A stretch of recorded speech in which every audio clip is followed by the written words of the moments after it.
गाइजहरु welcome मेरो अनुहार देख्नु भाइ भएन हैन यो लाइटको क्यामेराको उज्यालो परेर म चाहिँ हेर्न सक्दिनँ तपाईहरुलाई गाइज है त गाइजहरु न म चाहिँ एक्लै धारामा आछु गाइज हैन यो धारा चाहिँ फेरि हैन घरबाट 5 मिनेट टाढा छ हिँडेर हैन जंगलको बिचमा बाख्राजाङको बिचमा छ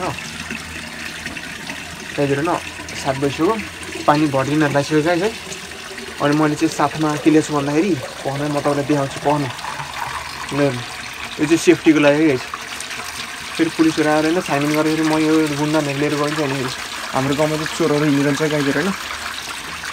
मेरो अनुहार नदेखे पनि सरी गाइज हैन नदेखे भयो है यो आहा पर्यो है फेरि बाटो नि हेर्नु पर्यो हैन यो आहा बर्दर गाइज हैन अगाडि के छ केही थाहा हुन्न गाइज यो लाइट मात्र देखिन्छ है हैन यस्तो गाडीहरु नै सडक बत्ती हो उता यता सडक बत्ती छ भने चाहिँ पानी भरिसक्यो हैन सडक बत्ती ल हेर्नु सबैलाई जुन पनि लागेको छ हैन जुन पनि आकाश पनि हेर्नु उज्यालो देखेन त्यहाँनिर जुन लगाइरह चाहिँ म हिँड्छु यता गाइज घरतिर त गाग्री बोकेर है त गाइजहरुमा चाहिँ पानी भरेर आइसक्यो अनि खै गाग्री भन्ला हैन गाग्री चाहिँ हातमा छ ल हेर्नु गाग्री चाहिँ हातमा जुन छु गाइज हैन म तिमी तलबाट हिँड्दै आएको देख्नु आएको पछाडि बाटो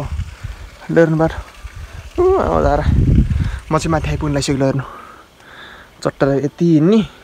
सर्लक्क सडकमा आइपुग्छु म त्यसपछि सडकमा आएपछि गाडी आउँछ अनि गाडीले मेरो आँखामा लाइट बालिदिन्छ अनि त्यसपछि म फेरि क्यामेरा बन्द गर्छु त्यो गाडी हजुर पछाडि गाडी त्यसको गाडी गाइजहरु अब रोड हिँड्नेछु म चाहिँ रोड हिँड्नेछु र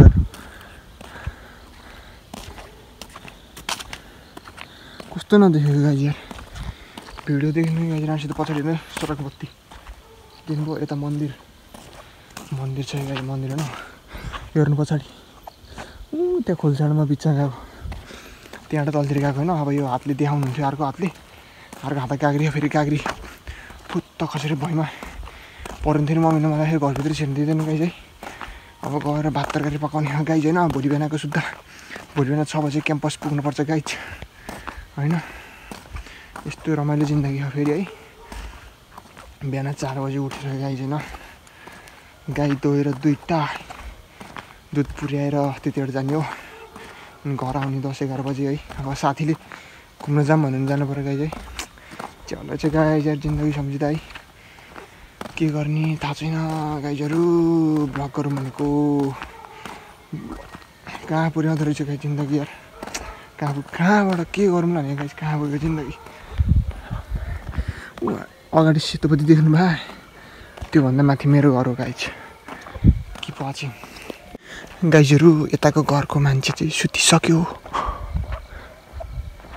देख्नु घर त्यताको घरको मान्छे चाहिँ सुतिसक्यो गाइज हैन अब म चाहिँ मेरो घर चाहिँ कहाँ भन्दाखेरि आइपुग्न लागिसक्यो म टाउ देख्नु भए मेरो घर टाउ भन्दा माथि हो नि तपाईहरु मेरो अरु भिडियो हेरेपछि थाहा हुन्छ है अनि गोर्खा बजार हेर्ने गाइज गोर्खा बजार रङ्गी चङ्गी ल हेर्नु त्यो सब बत्ती देख्नु गोर्खा बजार गाइज गोर्खा बजार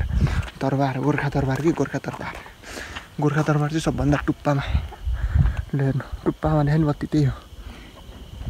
किप वाचिङ है किप वाचिङ मेरो घर आउनु लाग्यो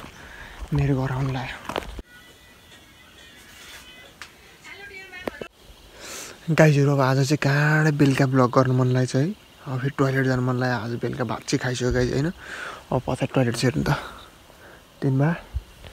कस्तो के गाइज हैन यतिकै भिडियो गर्नु देख्दैन बत्ती बारे नि आँखै पर्छ के हो अगाडि है डर लाग्छ यार जुन लगाइराखेको भवन हेर्नु त उज्यालो भएको हुन्छ कि तै पनि तर अँधेरै देखिन्छ है गाइजहरु के वाचिङ है अब एकैचोटि भोलि बिहान नि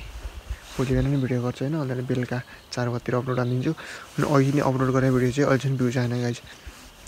5 घण्टा भइसक्यो अहिले भ्युज आएन 0 छ गाइज यस्तो जिन्दगी अब के गर्ने के वाचिङ गाइजहरु भर्खर म अघि भनेको थिएँ नि त अघि हालेको भिडियोमा चाहिँ अहिले भ्युज आएन भनेको थिएँ नि त टोइलेट जानु भन्दा अगाडि म चाहिँ टोइलेट गएर आइसकेँ गाइज अहिले चाहिँ हैन 2 भ्युज आएछ है गाइज भयो नि त 2 भ्युज आएछ 28 इम्प्रेसन 28 इम्प्रेसनमा 2 भ्युज आएछ राम्रो गाइज हैन 0 थियो इम्प्रेसन 0 थियो हत्तै बढेछ गाइज इम्प्रेसन पनि 2 भ्युज आइसक्यो अब गाइज हैन 2 भ्युज आएर के हुन्छ र गाइज 2 भ्युज आएर के हुन्छ र गाइज खुसी बाहेक होइन खुसी त हो नि, अरू के हुन्छ गाइज। Keep watching guys. अब भोलि बिहान बनाऊँला गाइज, कीप वाचिंग गाइज। अभी बज गया है 12 और वो भी सुबह का 12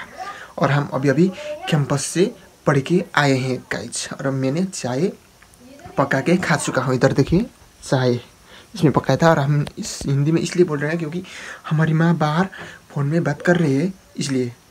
और हम नेपाली बोलेंगे तो वो समझ जाएगी और मुझे अच्छा नहीं लगेगा गाइज, इसलिए ना। और हमने भात भी पका रहे हैं और भात पकने के बाद अब हम खाएंगे और उसके बाद फिर से ब्लॉग करेंगे कि पहुँचे। अब हमारी खाना खाने का वक्त हो चुका है। अब हम खाना खाएंगे और मेरा खाना खाने का थाल यहाँ पर है। देखिए हम इतनी बड़ी थाल में हम खाना खाते हैं, पेट भरते हैं और हमको पढ़ने मन ही नहीं लगता गाइज। हमको सिर्फ ब्लॉग बनाने का मन करता है, हमको पार्कर वीडियो बनाने का मन करता है, हमको कैलिस्थेनिक्स वीडियो करने का मन करता है। लेकिन क्या करें गाइज, कोई हमें सपोर्ट ही नहीं करता गाइज। घर पे ही नहीं सपोर्ट करते तो आप लोग कैसे सपोर्ट करोगे गाइज। जो कुछ भी शुरू होता है वो घर से होता है और घर से ही करने नहीं दे रहे तो कहाँ से होगा। इसलिए मेरा कुछ भी नहीं हो रहा है, लेकिन मैं फिर भी कोशिश कर रहा हूँ। Keep watching. अब हम खाना खाएंगे। ओह माय गॉड, दाल हमारे भात बहुत गरम गरम है, लेकिन हमारी तरकारी हमारी दाल सब्जी बहुत ठंडी ठंडी है, इसलिए हमको उसको भी तताना पड़ेगा, एक सीन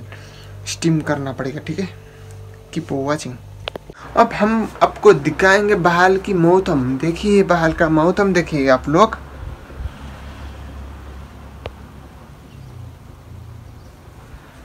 देख चुके हैं आप लोगों ने बाहर का मौसम। बाहर पूरा सूरज घाम लग रहा है बाहर। और आज के लिए इतना ही। हमने कल से ब्लॉग शुरू किया था और आज ख़त्म हो गया। Thanks for watching. See you tomorrow. Love you, goodbye guys. Like and subscribe. Okay bye.